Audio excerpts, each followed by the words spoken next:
સજાજો હે સૌ દુખીને લાચાર, તેથી આનંદને દિલાસો તમને મળશે રે અપાર.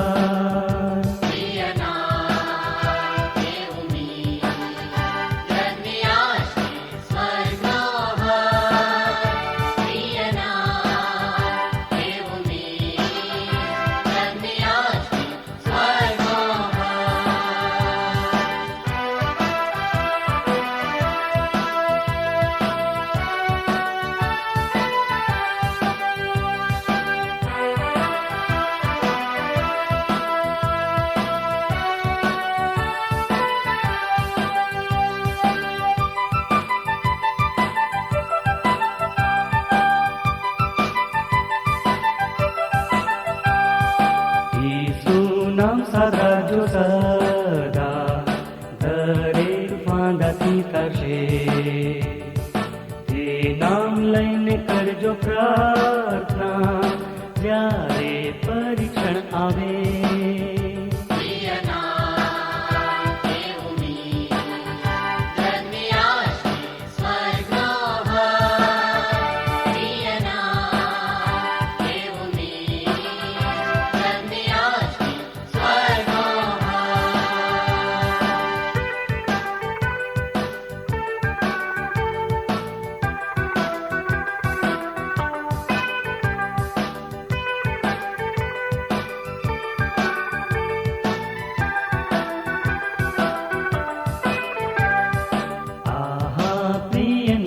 સુનું તેથી મનુલાસી થાય, તેના પ્રેમી હાથમાં રહું હર્ષથી તેના ગીતો ગાય.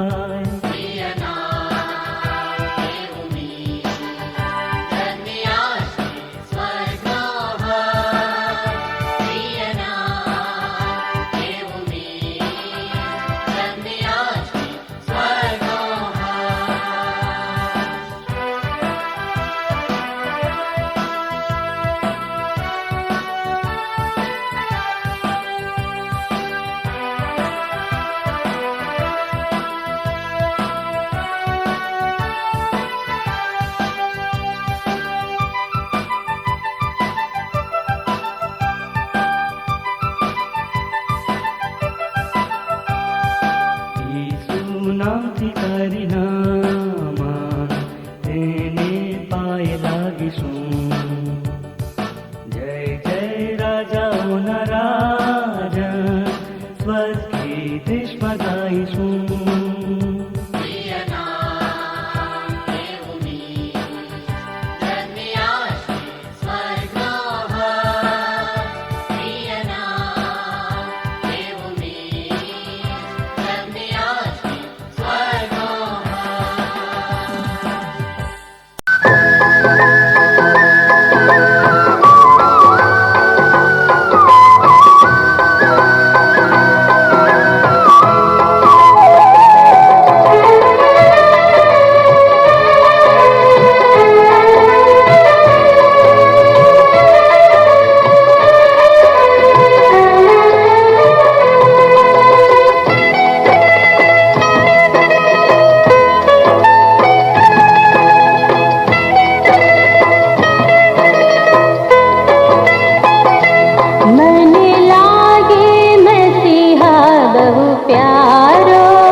સગુમારે ઈસુ છે વાલામાં વાલું, સગુમારે ઈસુ છે વાલામાં વાલું, સગુમારું સર્વ હું તેને જ ભાળું. સગુમારે ઈસુ છે વાલામાં વાલું, સગુમારે ઈસુ છે વાલામાં વાલું, સગુમારું સર્વ હું તેને જ ભાળું.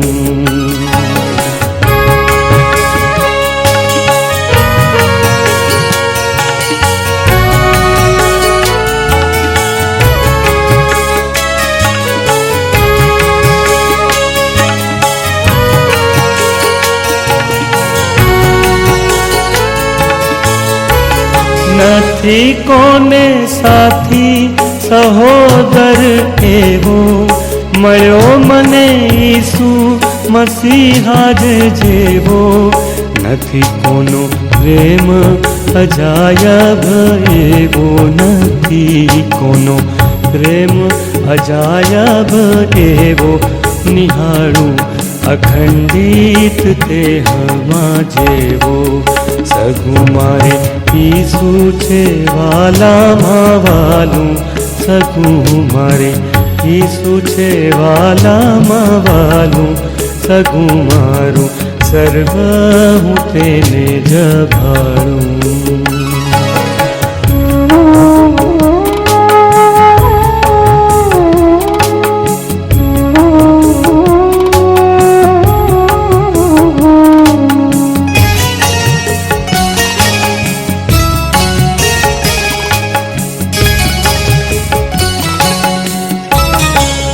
दुखे सुखे पास पास रहनारो, विपत्ति मां हिम्मत साय देनारो, माठी वेळा आश्रय एक मारो, माठी वेळा आश्रय एक मारो, वीरो मारी वारे सदा चढ़नारो, सगु मारे ईसु छे वाला मावालू, सगु मारे ईसु छे वाला मावालू, सगु मारू सर्व हूँ तेने जभाळूं।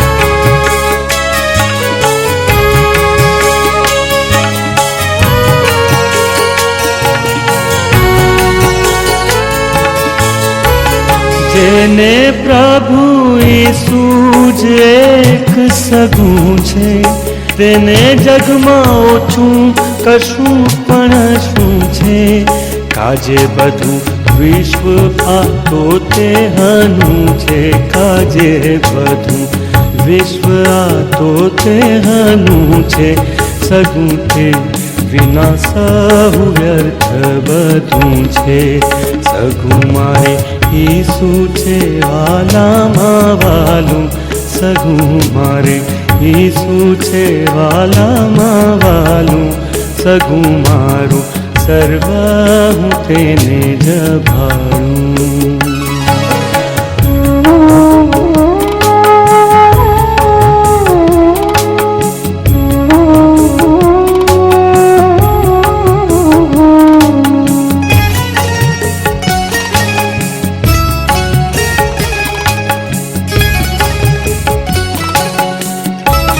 धन्य जेने ख्रिस्त तणीज सगाई, तरे आभव सागर ते जन सदाई, मळे ने शाश्वत जीवन भाई, मळे ने शाश्वत जीवन भाई, मळे साथ स्वर्ग नहीं नवाई, सगु मारे ईसु छे वाला मावालू, सगु मारे ईसु छे वाला मावालू, सगु मारू सर्व हूँ तेने जभाळूं।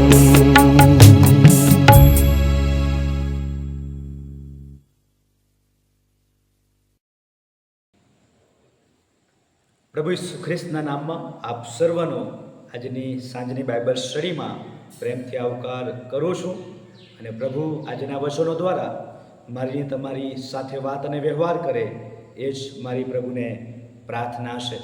આવો આપણે બાઇબલ સ્ટડીમાં જોડાઈએ અને પ્રભુના વચનો વાંચીએ। નવા કરારની અંદર સંત માર્થની લખેલી સુવાર્તા તેનો 19મો અધ્યાય અને 16 થી તે 22 વચનો, 19મો અધ્યાય 16 થી 22 વચનો। ત્યાં પ્રભુનું વચન આ પ્રમાણે કહે છે, અને જુઓ કોઈએ કે તેની પાસે આવીને કહ્યું કે ઉપદેશક, સર્વકાળનું જીવન પામવા સારું હું શું સારું કરું? ત્યારે તેણે તેને કહ્યું કે તું મને સારા વિશે કેમ પૂછે છે? સારો તો એક જ છે, પણ જો તું જીવનમાં બેસવા ચાહે છે તો આજ્ઞાઓ પાડ। તે તેને કહે છે કે કઈ કઈ? ત્યારે ઈસુએ કહ્યું કે તું હત્યા ન કર, તું વ્યભિચાર ન કર, તું ચોરી ન કર, તું જૂઠી સાક્ષી ન પૂર, પોતાના મા બાપને માન આપ, ને પોતાના પડોશી પર પોતાના જેવી પ્રીતિ કર। તે જુવાન તેને કહે છે કે બધી તો હું પાળતો આવ્યો છું, હજી મારામાં શું અધૂરું છે? ઈસુએ તેને કહ્યું કે જો તું સંપૂર્ણ થવા ચાહે છે તો જઈને તારું જે છે તે વેચી નાખ ને દરિદ્રોને આપી દે, એટલે આકાશમાં તને દ્રવ્ય મળશે, અને આવીને મારી પાછળ ચાલ। પણ તે જુવાન એ વાત સાંભળીને દિલગીર થઈને ચાલ્યો ગયો, કેમ કે તેની મિલકત ઘણી હતી। આ પ્રભુનું વચન છે। આમેન। પ્રભુના વચનોમાં જતાં પહેલાં ટૂંકી પ્રાર્થના કરીએ। અમારા પવિત્ર અને ગૌરવીશ્વર સર્વ સત્તાધારી એવા અમારા પ્રભુ, અમે આ સમયને માટે તમારો આભાર માનીએ છીએ। કારણ કે તમે સકળ સૃષ્ટિના સર્જનહાર એવા પ્રભુ છો. પવિત્ર પવિત્ર પવિત્ર છે સૈન્યોના દેવ યહોવા એમ કહેતા સ્વર્ગમાંના લાખો હજારો દૂતો તમારી સ્તુતિ તમારું ભજન કર્યા વગર થાકતા નથી અને વિશ્રામો લેતા નથી. એવા પવિત્ર ઈશ્વર, અમે તમારી હજુરમાં આ સમય આવીએ છીએ. પ્રભુ, તમે અદ્ભુત મંત્રી, સનાતન પિતા, ચમત્કારિક એવા ઈશ્વર છો. એના માટે અમે તમારી સ્તુતિ કરીએ છીએ. અને ખાસ પ્રભુ, તમારી અજબ અને અદ્ભુત કૃપામાં આજના દિવસની તમે અમને ભેટ આપી. આખો દિવસ પ્રભુ તમે અમારી સાથે રહ્યા. અને ખાસ આજે સાંજે ઓનલાઈન માધ્યમ દ્વારા પ્રભુ મેં જ્યારે તમારા વચનો તરફ દ્રષ્ટિ કરવા માંગીએ છીએ ત્યારે તમારા પવિત્ર આત્માનું સામર્થ્ય તમે અમારા પર રેડી દો. અને આજની આ બાઇબલ સ્ટડી અમારા બધાને માટે આશીર્વાદો લાવનારી બની રહે, પરાક્રમ અને સામર્થ્ય લાવનારી બની રહે તેવું તમે થવા દો, એવી મારી પ્રાર્થના છે. જેટલા પણ ઓનલાઈન બાઇબલ સ્ટડીમાં જોડાયા છે સર્વને પ્રભુ તમે આશીર્વાદિત કરો. વચન તમારું છે, તમે પોતે બોલો અને અમે તમારું સાંભળીએ તેવું તમે થવા દો. પ્રાર્થના પ્રભુ ઈસુને નામે માંગીએ છીએ. આમેન. ફરીને એકવાર આપ સર્વનો આજની સાંજની બાઇબલ સ્ટડીમાં પ્રેમથી આવકાર કરતા આનંદ તથા હર્ષની લાગણી અનુભવું છું. આજે સાંજે જે પવિત્ર શાસ્ત્ર બાઇબલમાંથી પ્રભુના વચનો વાંચવામાં આવ્યા, માર્થની લખેલી સુવાર્તા તેનો 19મો અધ્યાય અને 16 થી 22 વચનો. અને જે વિષય પર આજે આપણે અભ્યાસ કરવાના છે, મનન કરવાના છે, એ તો અનંત જીવન. અનંત જીવન વિષય સંબંધી આજે આપણે અભ્યાસ કરીશું. અને જે બનાવ માર્થીની સુવાર્તા 19મો અધ્યાય 16 થી 22 નોંધવામાં આવ્યો છે, એ જ બનાવ માર્કની સુવાર્તા 10મો અધ્યાય 17 થી 22 પણ નોંધવામાં આવ્યો છે. અને લુકની સુવાર્તા 18મો અધ્યાય અને 18 થી 24 પણ નોંધવામાં આવ્યો છે. આ બનાવને સમજતા પહેલા આ પેરેગ્રાફની પશ્ચાત ભૂમિકા તરફ આપણે દ્રષ્ટિ કરીએ તો માર્થીની સુવાર્તા તેનો 19મો અધ્યાય અને પહેલા વચનમાં ઈસુ લખ્યું છે કે ઈસુએ એ વાતો પૂરી કર્યા પછી, એટલે કે કઈ વાતો? તો 19મો અધ્યાય અને પહેલા વચનમાં તમે જુઓ તો એક રાજાની ઉપમા આપવામાં આવી છે. 3 ચાકરોના હિસાબની વાત છે. અને આ વાત સમજાવ્યા પછી ઈસુ એ ગાલિલથી નીકળીને યર્દનને પેલે પાર એ યહૂદિયાની સીમોમાં આવ્યો. હવે યહૂદીઓ અને સમરૂનીઓ એકબીજા સાથેના સંબંધમાં નહોતા, એકબીજા સાથે સંબંધ રાખતા નહોતા.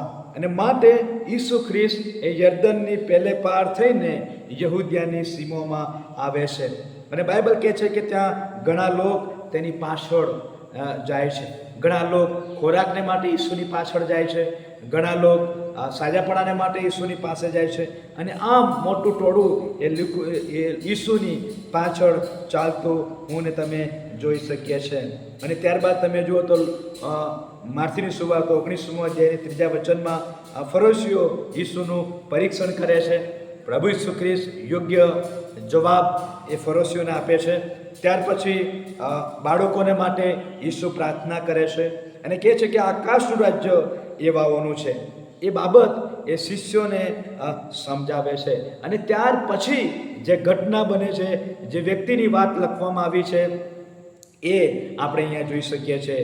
જે માર્થીની સુવાર્તા 19મો અધ્યાય અને 16મું વચન. ત્યાં લખ્યું છે, અને જુઓ કોઈ એકે તેની પાસે આવીને કહ્યું કે સર્વકાળનું જીવન પામવા હું શું સારું કરું?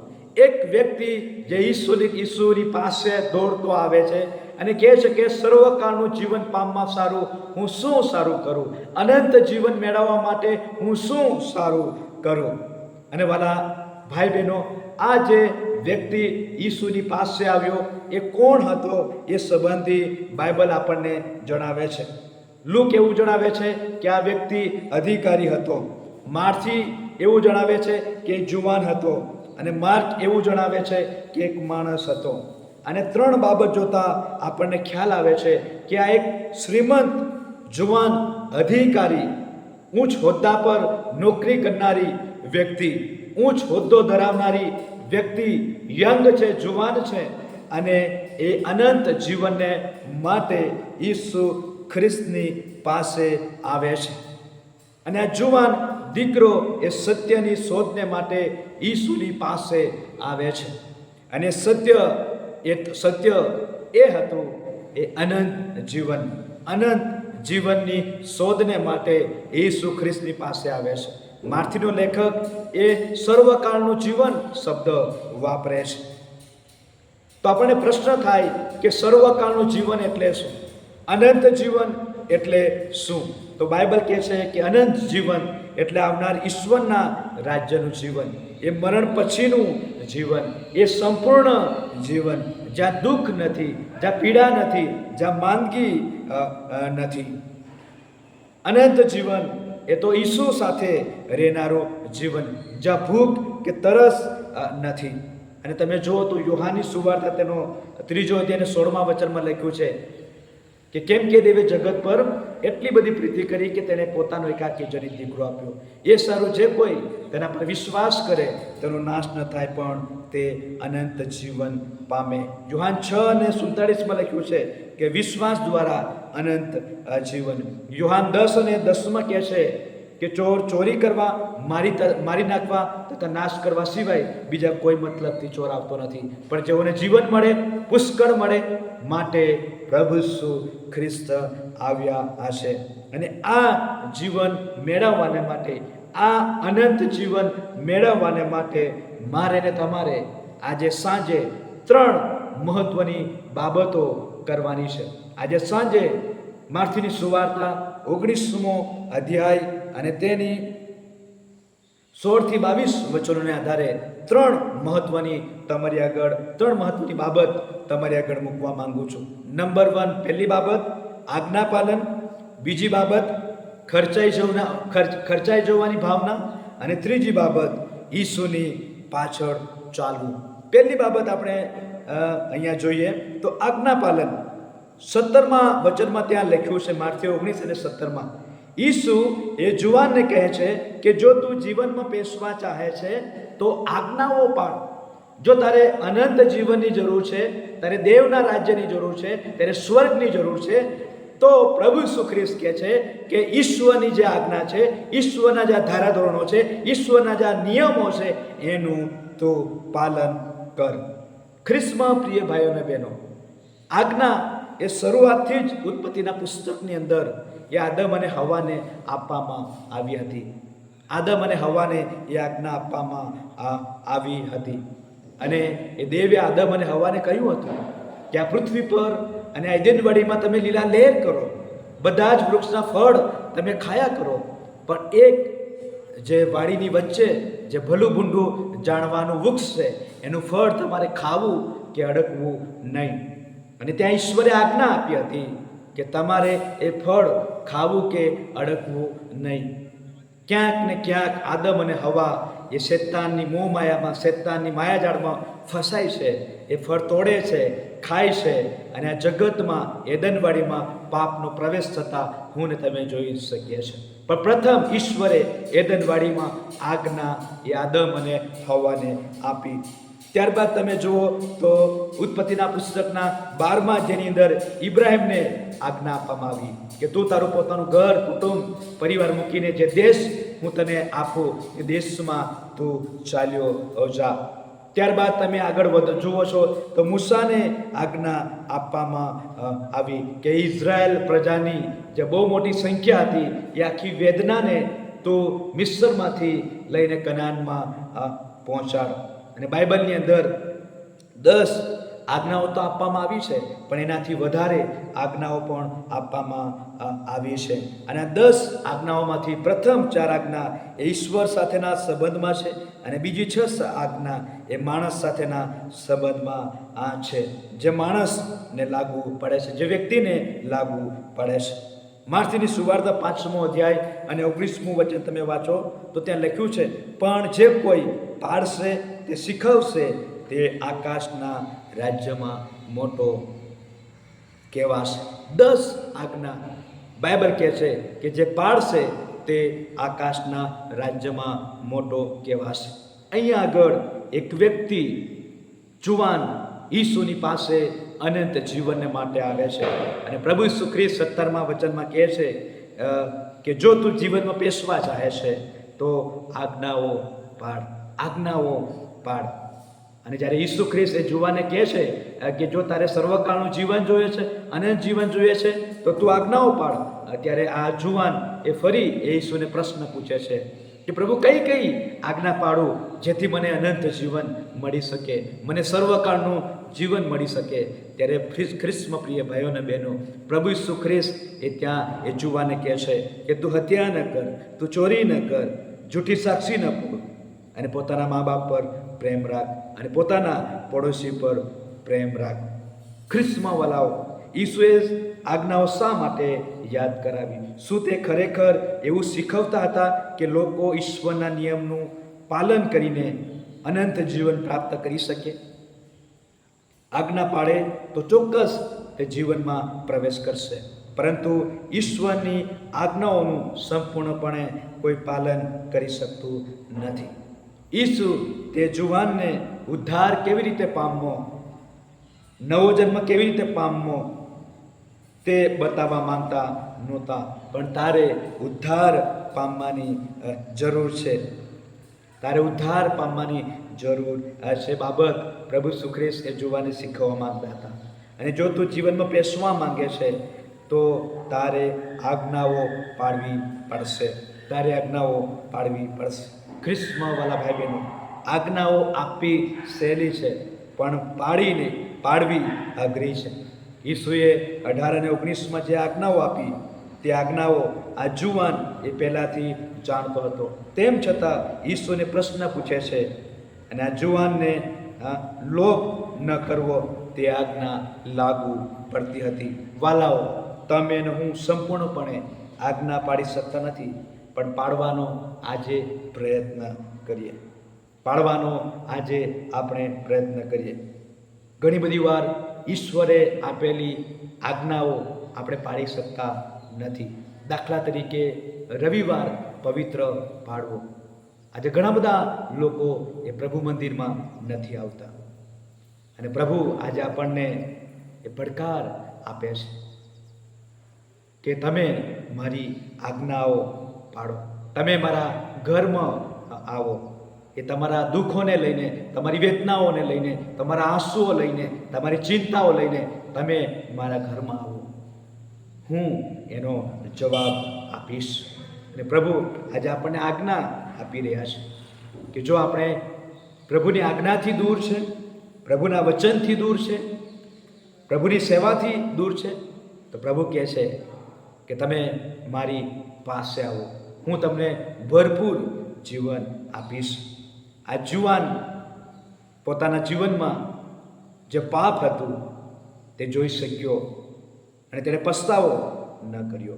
આ જુવાન પોતાના જીવનમાં જે પાપ હતું તે જોઈ શક્યો નહીં, તેણે પસ્તાવો કર્યો નહીં, ખ્રિસ્ત પર વિશ્વાસ ન કર્યો.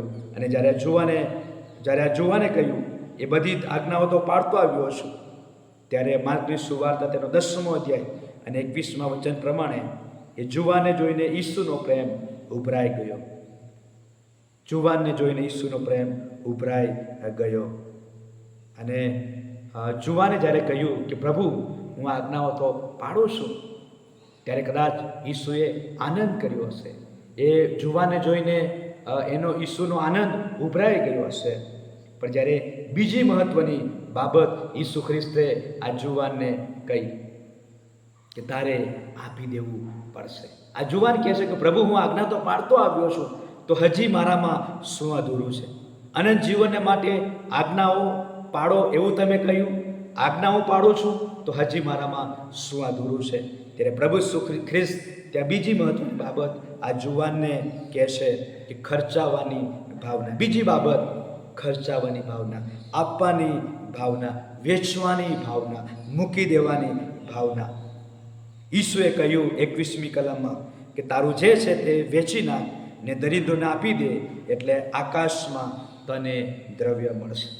ખર્ચાઈ જવું એટલે કંઈક કિંમતી વસ્તુ છે તેને મૂકી દેવું, આપી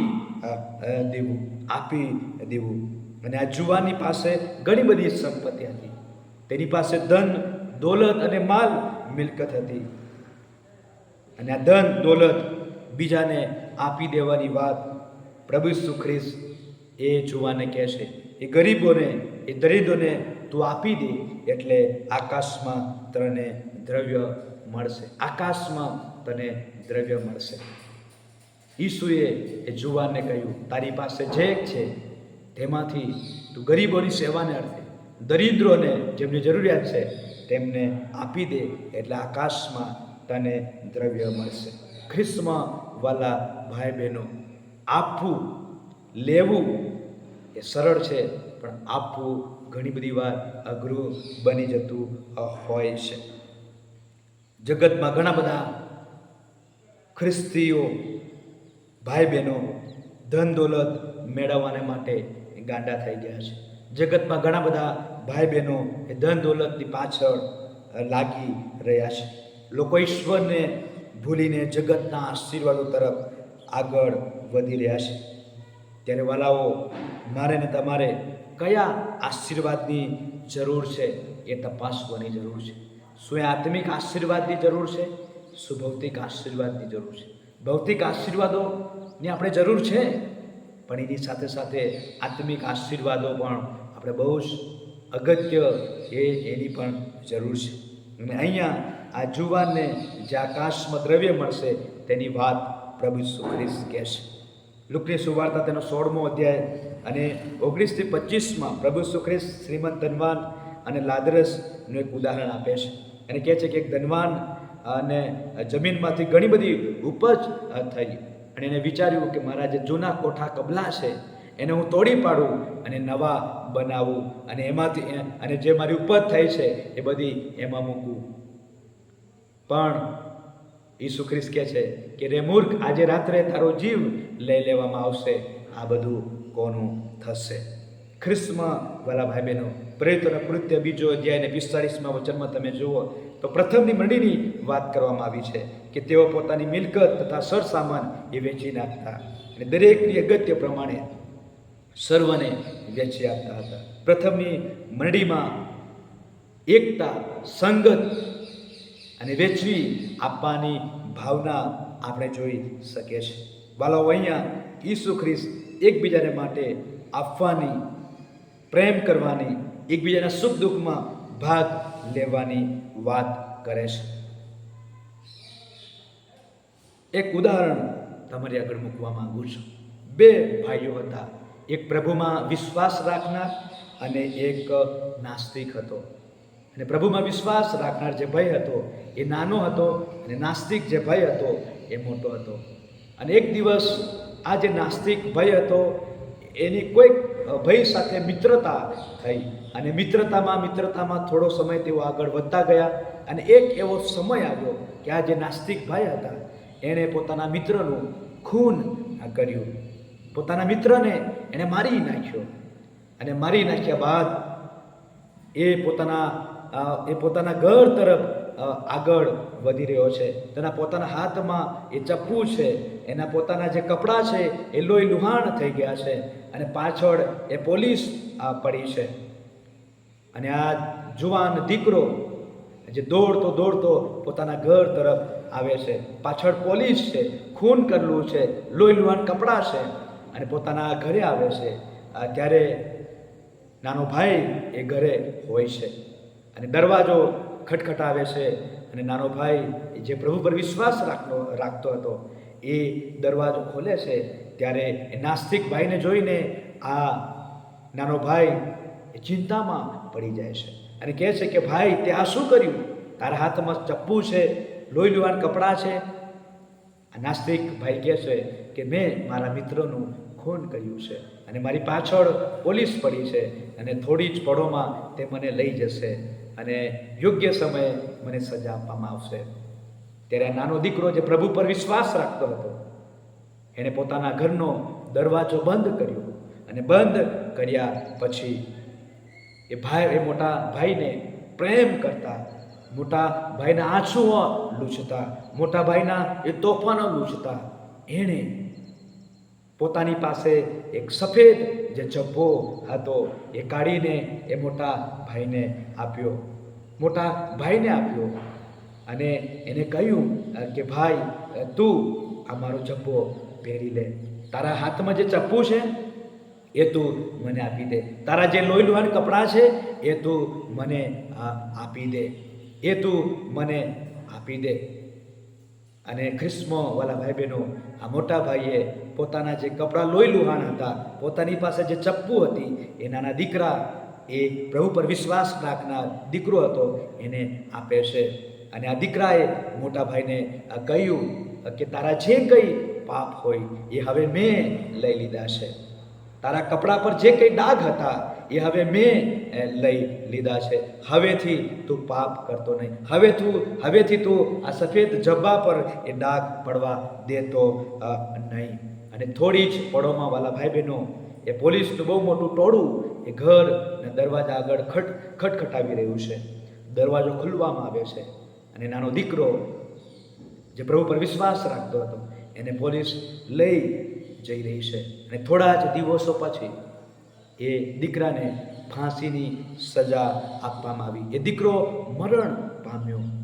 પણ આ ઉદાહરણની પાછળ જે તાત્પર્ય સમાયેલું છે એ તો એ છે કે બીજાને માટે ખર્ચાવાની ભાવના, બીજાને માટે પોતાની જાન આપી દેવાની ભાવના. અને મોટા દીકરાને બચાવવાના માટે તેણે પોતાનું સર્વસ્વ, પોતાનું જીવન આપી દીધું. અને અહીંયા ખ્રિસ્તમાં વાલા ભાઈ બહેનો, પ્રભુ ઈસુ ખ્રિસ્ત એ જુવાનને પણ એ જ કહે છે કે તારી પાસે જે કંઈ માલ મિલકત છે તે દરિદ્રોને આપી દે તો તને આકાશમાં દ્રવ્ય મળશે. પણ આ જુવાન તેમ કરવાને માટે તૈયાર થયો નહીં. તે પોતાની માલ મિલકત પર વધારે પ્રેમ રાખતો હતો. અને માર્થીની સુવાર્તા 23મો અધ્યાય 24મા વચનમાં કહે છે, વાલાઓ, આજે આપણે બીજાને માટે કેટલા ઉપયોગી બનીએ છીએ, બીજાને કેટલો પ્રેમ કરીએ છીએ. આપણે એકબીજાની એકતામાં રહીએ છીએ કે પછી દૂર છે, એકબીજાને કેટલી મદદ કરીએ છીએ. આ બધી જ બાબતો આપણને આ બધી જ બાબતોમાં ઈશ્વર આપણને એ કૃપા આપે છે. અને આપણે પણ એકબીજાને માટે ખર્ચાવાની જરૂર છે, એકબીજાના સુખ દુઃખમાં ભાગ લેવાની જરૂર છે. અને ત્રીજી અને મહત્વની બાબત, પ્રભુ ઈસુ ખ્રિસ્ત આ જુવાન દીકરાને કહે છે કે ઈસુની પાછળ ચાલવું. પહેલી બાબત કે આજ્ઞા, અનંત જીવનને માટે આજ્ઞા પણ. બીજી બાબત, ખર્ચાઈ જા. અને ત્રીજી બાબત, મારી પાછળ ચાલ. ઈસુની પાછળ ચાલવાને માટે વાલા ભાઈ બહેનો કિંમત ચૂકવવી પડે છે, જતું કરવું પડે છે. અને માર્થી 16 અને 24 પ્રમાણે પોતાનો નકાર કરવો પડે છે. વધસ્તંભ ઊંચકીને ઈસુની પાછળ ચાલવું પડે છે. અને જો વધસ્તંભ ઊંચકીએ છે તો સતાવણી, દુઃખ, નિરાશા, મુશ્કેલીઓ આવશે. પ્રથમની મંડળીની સતાવણી ઈસવીસન 54માં નીરો બાદશાહ દ્વારા કરવામાં આવી. અને નીરો બાદશાહે પોતે રોમ સળગાવી દીધું અને તેણે ખ્રિસ્તી મંડળી પર આરોપ મૂક્યો. અને તેથી ખ્રિસ્તીઓની ભારે સતાવણી થઈ. અને તે સતાવણી થઈ હતી, ત્યાં જે સતાવણી એ વખતે થઈ હતી એવી આજે એ સતાવણી થઈ નથી. લોકોને ચામડામાં સીવી દેવામાં આવ્યા હતા, કરવતથી વેરી નાખવામાં આવ્યા હતા. સિંહો આગળ, માણસો આગળ દોડે અને પાછળ સિંહોને છોડી મૂકવામાં આવતા હતા. અને એ રીતે એ વખતે સતાવણી કરવામાં આવતી હતી. પણ બાઇબલ આપણને જણાવે છે કે મંડળી એ વધુને વધુ ઈશ્વરના વિશ્વાસમાં દૃઢ અને મજબૂત બનતી અને લોકો પ્રભુમાં ઉમેરાતા ગયા. આ સતાવણીનું એ પરિણામ હતું. જેટલી સતાવણી વધારે થતી ગઈ એટલા લોકો પ્રભુમાં ઉમેરાતા ગયા. વધસ્તંભ એ કોઈ શારીરિક નબળાઈ કે માનસિક વેદના નથી, પણ વધસ્તંભ એ તો જાણી જોઈને પસંદ કરેલો માર્ગ છે, જે પ્રભુએ પસંદ કર્યો. અને આ માર્ગ દુનિયાની નજરમાં જોતા અપમાન અને મેણાનો માર્ગ છે. વધસ્તંભ એ શરમ અને સતાવણી તથા અપશબ્દો સહેવાનો માર્ગ છે, જે બધું ઈશ્વરના પુત્ર પ્રભુ ઈસુ ખ્રિસ્ત પર ઠાલવવાનું આ જગતે બાકી રાખ્યું નહીં. જેવો આ માર્ગ પસંદ કરે છે તે સર્વ ઉપર પણ આ ઠાલવવા વિના જગત રહેવાનું નથી. ખ્રિસ્તની પાછળ ચાલનારું જીવન, પ્રભુ ઈસુ ખ્રિસ્તના જીવનની ખાસિયત શું હતી? તો ઈશ્વરની ઈચ્છાને આધીન એ જીવન આ હતું. પવિત્ર આત્માના પરાક્રમથી ભરપૂર એ જીવન હતું. બીજાને માટે નિસ્વાર્થ જીવન હતું. ભયંકર અન્યાયની સામે ધીરજ અને સહનશીલતાથી ભરપૂર એવું જીવન હતું. અને નમ્રતા, દયા અને વિશ્વાસુપણું અને ભક્તિભાવથી ભરપૂર એવું ઈસુનું જીવન હતું. અને ખ્રિસ્તમાં વાલા ભાઈ બહેનો, તમારે ને મારે જો ખ્રિસ્તની પાછળ ચાલવું છે તો આ બાબત આપણામાં હોવી જોઈએ કે ઈસુને આધીન, પવિત્ર આત્માથી ભરપૂર, બીજાને માટે નિસ્વાર્થ, અન્યની સામે ધીરજ અને સહનશીલતાથી ભરપૂર, અને ખંત, સ્વનકાર, સ્વયં નમ્રતા અને દયા અને વિશ્વાસુપણું અને ભક્તિભાવથી ભરપૂર એવું જીવન આપણું હોવું જોઈએ. ત્યારે હું ને તમે ઈસુની પાછળ ચાલી શકાય, ત્યારે હું ને તમે અનંત જીવન મેળવી શકાય. આ જુવાન દીકરો ઈસુની પાસે અનંત જીવનને માટે આવે છે કે પ્રભુ, અનંત જીવન પ્રાપ્ત કરવા હું શું સારું કરું? ત્યારે પ્રભુ ઈસુ ખ્રિસ્તે 3 મહત્વની બાબતો આ જુવાન દીકરાને કહી કે જો તારે અનંત જીવનની જરૂર છે તો આજ્ઞાઓ પાળ.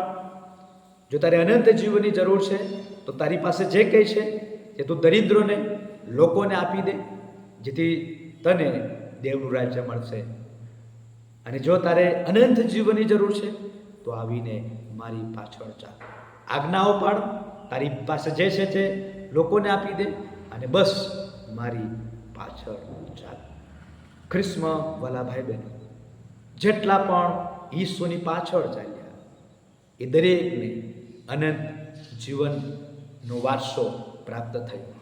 પ્રભુ ઈસુ ખ્રિસ્તના 12 શિષ્યો જે ઈસુની પાછળ ચાલ્યા, ઈસુના નિયમોનું પાલન કર્યું, ઈસુનો આદેશ તેમણે સ્વીકાર્યો, પાડ્યો, અને એમને અનંત જીવન પ્રાપ્ત થયું. પ્રભુ ઈસુ ખ્રિસ્ત કહે છે, અને ગીત સરસ કહે છે કે અનંત જીવન લેવા કોની પાસે જઈએ? અનંત જીવન તો તારી પાસે છે. ખ્રિસ્તમાં વાલા ભાઈ બહેનો, આજે આપણે બધાને જે અનંત જીવનની જરૂર છે, ત્યારે આપણે આજે સાંજે ઈસુની પાસે આવીએ. ઈસુને કહીએ કે પ્રભુ, મારા જીવનની અંદર એવી કઈ બાબતો છે જે મારે મૂકી દેવાની છે? એવી કઈ બાબતો છે જે મારે પડતી મૂકવાની છે? એવી કઈ બાબત છે જે મારે કરવાની છે? જો આજ્ઞા પાડવામાં નિષ્ફળ છું તો આજે પ્રભુ તૈયાર છું. જો આજે હું આપવામાં નિષ્ફળ છું તો આજે આપવામાં હું તૈયાર છું. જો અત્યાર સુધી ઈસુની પાછળ ચાલ્યો નથી તો આજે હું તારી પાછળ આવવા તૈયાર છું. પ્રભુની પાસે આપણે કૃપા માંગીએ કે પ્રભુ, આજે તમે મારી સાથે વાત અને વ્યવહાર કરો. અને પ્રભુ આજના વચનો દ્વારા આપણ સર્વને તેની આશીષ આપે. આમેન. પ્રાર્થના કરીએ. પવિત્ર અને જીવંત ઈશ્વર પિતા, આજે સાંજે ફરીને એકવાર પ્રભુ તમારા અદ્ભુત એવા વચનોમાંથી જે બાબતો તમે એમને શીખવાને માટે કૃપા આપી, તમારો આભાર માનીએ છીએ. એક જુવાન દીકરો પ્રભુ તમારી પાસે અનંત જીવનને માટે આવે છે, ત્યારે તમે કહ્યું કે જો તારે અનંત જીવનની જરૂર છે તો આજ્ઞાઓ પાડ, તારી પાસે જે છે તે વેચી નાખ, દરિદ્ર આપી દે અને મારી પાછળ ચાલ. સો પ્રભુ, એ જ આજ્ઞાઓ પાડવામાં આજે અમે નિષ્ફળ ગયા છે. પિતાજી, અમે અમારા જીવનો તરફ દ્રષ્ટિ કરીએ છીએ. પ્રભુ, અનંત જીવન તો તારી પાસે છે. ત્યારે પ્રભુ, આ પૃથ્વી પરના જીવનની અંદર પ્રભુ, મેં અનંત જીવનની ખાતરી સાથે આ પૃથ્વી પરની મુસાફરીમાં દોડમાં આગળ વધતા રહીએ તેવું તમે થવા દો. પ્રભુ, અમારા બધાના જ જીવનોને પ્રભુ તમે અત્યારે સ્પર્શ કરો. પ્રભુ, જો અમે તમારા આજ્ઞા પાડવામાં નિષ્ફળ ગયા છે, એકબીજાને ઉત્તેજન આપવામાં નિષ્ફળ ગયા છે, એકબીજાના સુખ દુઃખમાં ભાગ લેવામાં અમે નિષ્ફળ ગયા છે, તમારી પાછળ ચાલવામાં નિષ્ફળ ગયા છે, તો આજે તમે અમારા હૃદયો ઠોકી રહ્યા છે. આજે તમે અમારા હૃદયોમાં આવી રહ્યા છે. તમે અમને કહી રહ્યા છે કે મારા દીકરા કે દીકરી, મને તારી જરૂર છે, મારે તારો ઉપયોગ કરવો છે. ત્યારે આ ખરેખર પ્રભુ, અમે તમારી પાસે આવીએ છીએ કે હા પ્રભુ, કહીએ છીએ તમે મારો ઉપયોગ કરો. જીવનના ગમે તેવા તોફાનોમાં, સંજોગોમાં પ્રભુ તમે અમારી સાથે રહો. અને ખાસ આજનું જે વચન છે એ વચનના પડકાર સાથે અમારા દરેકના હૃદયોને એ અનંત જીવનને માટે તૈયાર કરો. અને જે જીવન તમે મારા માટે રાખી મૂક્યું છે એની તૈયારી મેં આ પૃથ્વી પરના જીવનની અંદર રહીને કરતા જ રહીએ તેવું તમે થવા દો. અમારી પ્રાર્થના ઈસુને નામે માંગીએ છીએ. આમેન.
थी मारी जारे आंसू छलके अनराधार आँख थी मारी जारे आंसू छलके अनराधार जोई शकीना तू आंसू जोई शकीना तू आंसू लुच तो है ते अपार ओ आंसू ना करना तू आंसू नो लुचना आजीवन ना सहु दुखोमा तुझे साचवना ओ करुणा ना करना तारी करुणा नो नहीं पार आजीवन ना सहु दुखोमा तुझे साचवना ओ करुणा ना करना ओ करुणा ना करना ओ करुणा ना करना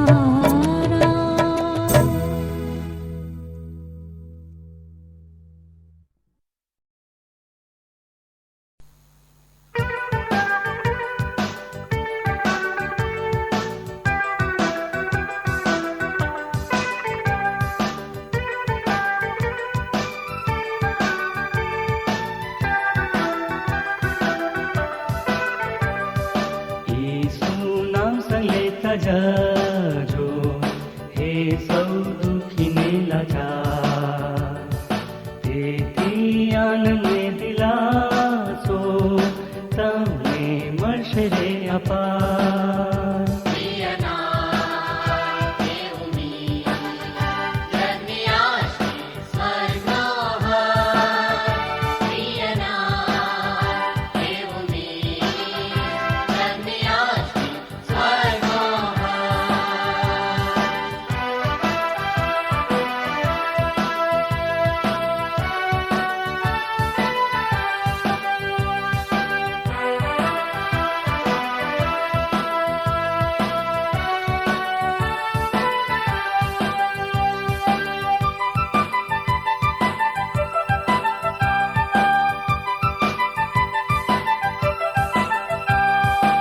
ઈસુ નામ સારા જો સદા દરેક વાંધાથી તરશે તે નામ લઈને કરજો પ્રાર્થના જ્યારે પરીક્ષણ આવે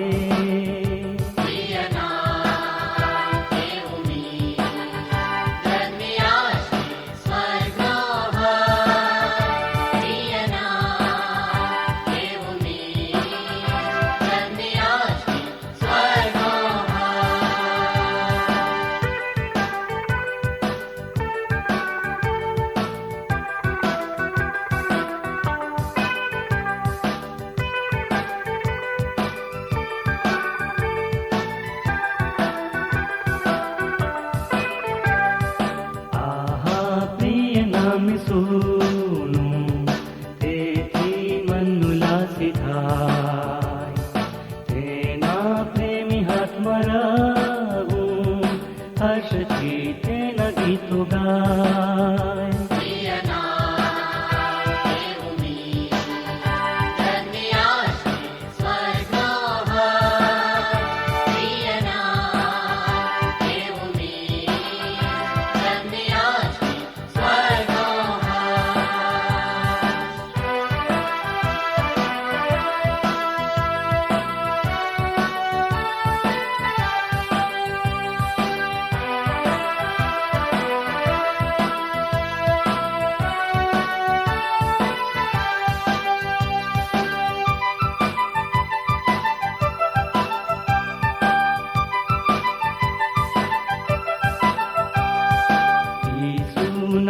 તારી ના